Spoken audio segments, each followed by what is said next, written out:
Assalamualaikum warahmatullahi wabarakatuh. Halo teman-teman semuanya, perkenalkan saya Aulia Dwi Rismawati dari Rombel Manajemen Keuangan B 2019. Pada kesempatan kali ini, saya akan membahas mengenai analisis fundamental dan teknikal saham, di mana saham yang akan saya analisis kali ini adalah dari dua industri yang berbeda. Jadi sangat cocok apabila kalian kombinasikan untuk menjadi portofolio kalian. Sahamnya yaitu ada ICBP atau Indofood CBP Sukses Makmur Tbk dan PTBA atau PT Bukit Asam Tbk, di mana ICBP sendiri ini bergerak di bidang makanan, sedangkan PTBA merupakan perusahaan yang bergerak di bidang pertambangan batu bara. Langsung saja, yang pertama saya akan membahas mengenai saham dari ICBP. ICBP, pasti kalian tidak asing lagi dengan produk-produk ini kan, terutama pada mie instannya. Nah, ICBP inilah yang memproduksi makanan-makanan ini, dan ICBP ini merupakan bagian dari perusahaan Indofood. Lalu bagaimana sih prospeknya?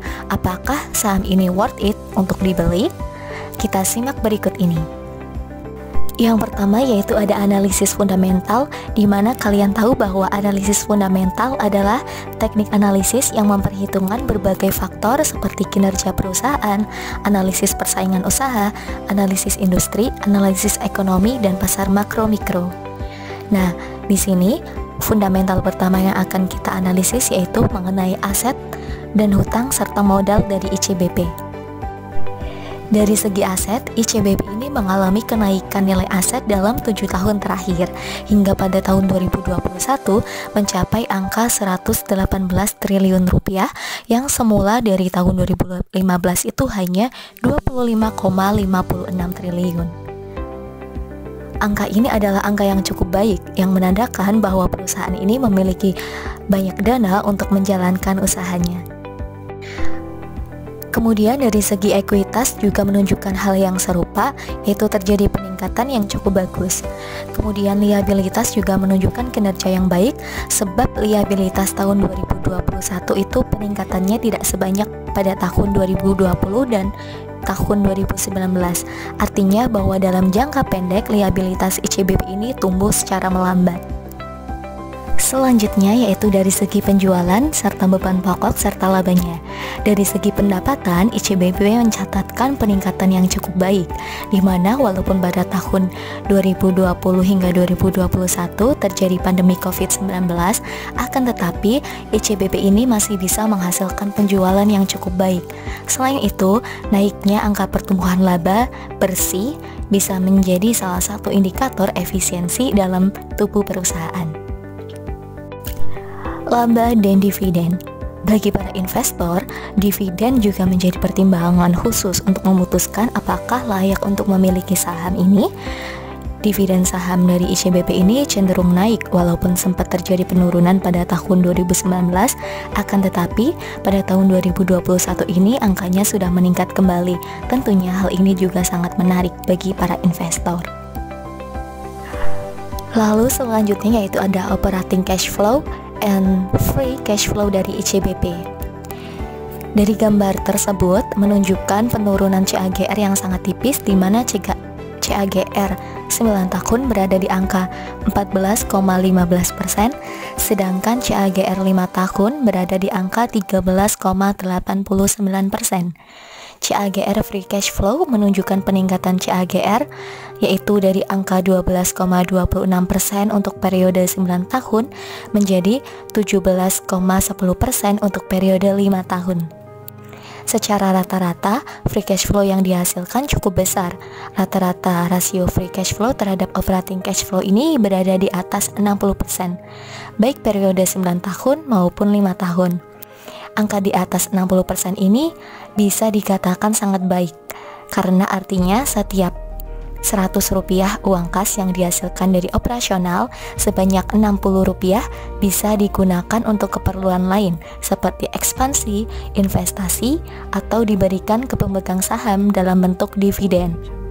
Untuk beban keuangan bisa dikatakan cukup rendah, di mana rasio beban keuangannya berbanding Operating cash flow adalah sebesar 3,78% untuk periode 5 tahun terakhir. Lalu indikator terakhir fundamental yaitu ada price to book value dan price to earning ratio.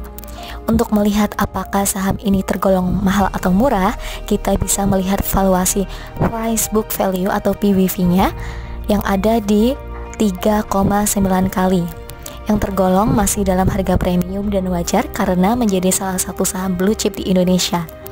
Jadi jika ingin mengoleksi saham emiten ICBP ini, masa-masa pandemi seperti ini adalah waktu yang tepat untuk mengoleksinya karena ada koreksi harga.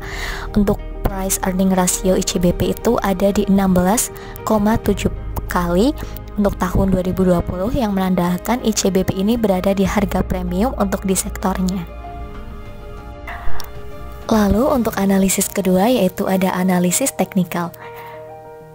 Perlu kalian ketahui bahwa analisis teknikal adalah analisis yang digunakan untuk dapat membeli atau menjual saham yang dilakukan dengan melihat grafik historis pergerakan saham.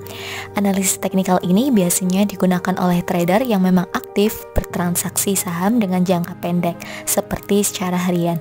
Tujuan analisis teknikal ini adalah mengamati pola-pola seperti data pasar, harga saham, serta volume transaksi saham.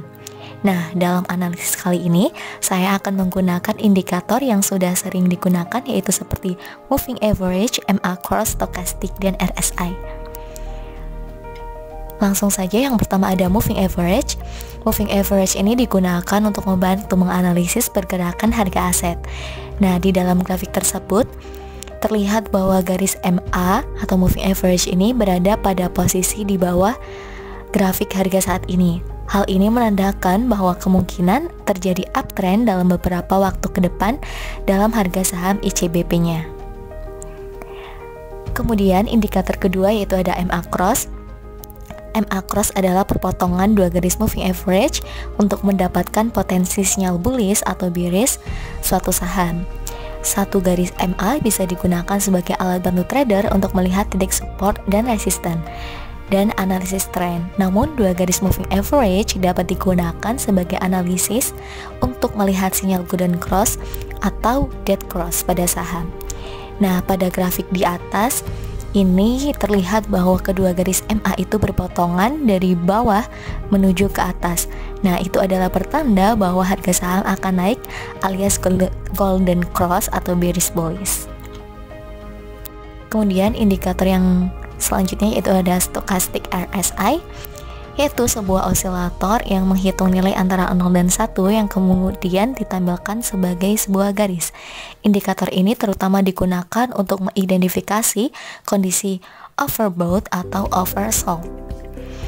Terlihat bahwa garis stok RSI ICBP ini berada di tengah-tengah. Ini kemungkinan menandakan bahwa apabila membeli harga pada saat ini itu cukup tepat ya, karena harganya itu tidak terlalu tinggi maupun terlalu rendah. Nah, dalam jangka bulanan ini bahkan harga tersebut merupakan berada di bawah, posisi bawah, yaitu yang berarti cocok apabila membeli saham pada saat ini. Akan tetapi hal itu kembali lagi tergantung dari preferensi masing-masing investor, apakah dia ingin membeli atau menjual sahamnya. Setelah membahas mengenai ICBP, kali ini kita move on ke sektor pertambangan, yaitu ada PTBA atau PT Bukit Asam. PT Bukit Asam Tbk atau PTBA memiliki nama resmi Tambang Batubara Bukit Asam, adalah anak perusahaan Inalum yang berfokus pada pertambangan batubara yang didirikan pada tahun 1950. Lalu bagaimana prospek kerja dari PTBA ini? Apakah layak untuk kita miliki sahamnya? Mari kita bahas. Dilihat dari segi fundamentalnya, yang pertama ada revenue atau pendapatan. Dilihat dari grafik, pendapatannya cenderung meningkat. Pada kuartal 3 tahun 2021 terjadi kenaikan sebesar 51,6%. Dan apabila dilihat dari tahunan, meningkat sebanyak 49,5%. Tentunya angka ini membawa angin segar bagi para investornya. Kenaikan ini dikarenakan bahwa diketahui selama beberapa bulan terakhir harga batubara ini memang mengalami kenaikan yang cukup signifikan. Indikator kedua yaitu net profit. Bukan hanya pendapatan saja yang naik cukup baik, bahkan net profitnya pun juga mengalami kenaikan yang sangat fantastis. Net profitnya terkerek di mana naik sampai 182,4% dibandingkan dengan tahun sebelumnya. Dan kalau selesaikan sampai akhir tahun atau pada kuartal 4 itu akan mengalami kenaikan sebesar 166%. Kemudian kita lihat dari total aset pada tahun 2021 tercatat mengalami peningkatan sebanyak 33,6%. Aset ini terdiri dari hutang dan modal, di mana proporsi hutang dan modalnya adalah sebagai berikut. Hutangnya juga mengalami kenaikan sebesar 57,7%, dan dari segi modalnya juga mengalami kenaikan, dan kenaikannya itu sebesar 23,5%. Kenaikan ini menjadikan awal yang bagus untuk perusahaan, yang menandakan bahwa perusahaan mempunyai modal atau dana yang cukup untuk melakukan kegiatan operasi perusahaannya. Lalu selanjutnya ada financial statement. Ini merupakan laporan keuangan dari tahun 2014 sampai tahun 2021. Di sini kita akan membahas tentang rasio-rasio keuangannya. Yang pertama ada NPM atau Net Profit Margin. Nah, NPM untuk tahun 2021 ini sebesar 24,74%. Ini mengalami kenaikan yang cukup signifikan dibandingkan dengan tahun sebelumnya, dan membuat EPS-nya di 556 dan membuat PER ini 4,68 kali.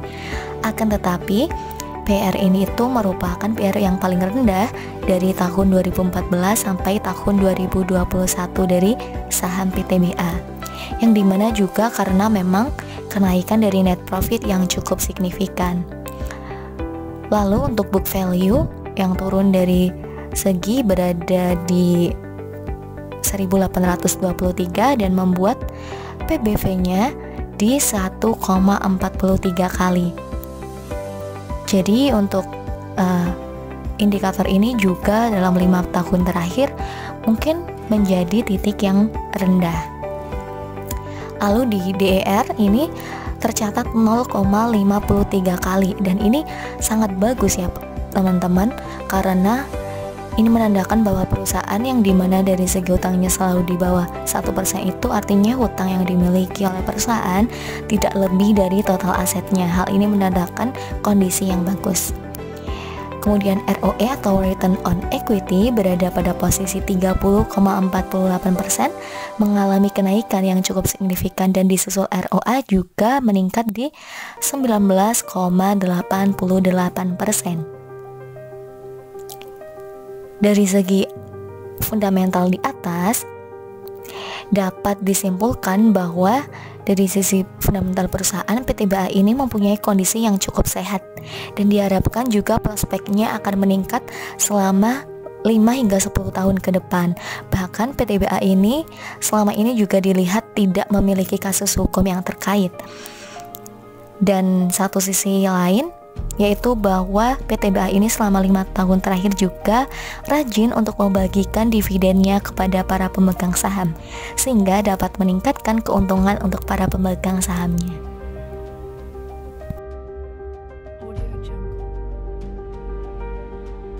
Kemudian untuk selanjutnya yaitu ada analisis teknikal. Sama seperti sebelumnya, di sini saya akan menggunakan indikator moving average, MA-Cross, dan stochastic RSI. Yang pertama ada moving average. Di sini moving average itu digunakan untuk membantu menganalisis pergerakan harga aset. Nah, di dalam grafik PTBA ini terlihat bahwa garis MA itu berada pada posisi di bawah harga saat ini. Hal ini menandakan bahwa kemungkinan terjadi uptrend dalam beberapa waktu ke depan dari harga sahamnya. Kemudian untuk MA-Cross, pada grafik di atas juga terlihat bahwa kedua garis MA itu berpotongan dari bawah menuju ke atas. Itu adalah pertanda harga saham akan naik alias golden cross atau bearish bullish. Dan yang terakhir yaitu ada Stochastic RSI. Apabila melihat grafiknya, tren harganya itu masih tinggi. Oleh karena itu pada saat seperti ini lebih baik untuk menjual karena diprediksi akan menghasilkan keuntungan. Namun apabila beli harganya masih terlalu tinggi. Kita kembalikan lagi, itu tergantung dari preferensi masing-masing investor. Demikianlah analisis fundamental dan teknikal saham dari ICBP dan PTBA. Semoga video ini dapat membantu kalian dalam memilih saham. Saya Aulia Durismawati mengucapkan terima kasih. Wassalamualaikum warahmatullahi wabarakatuh.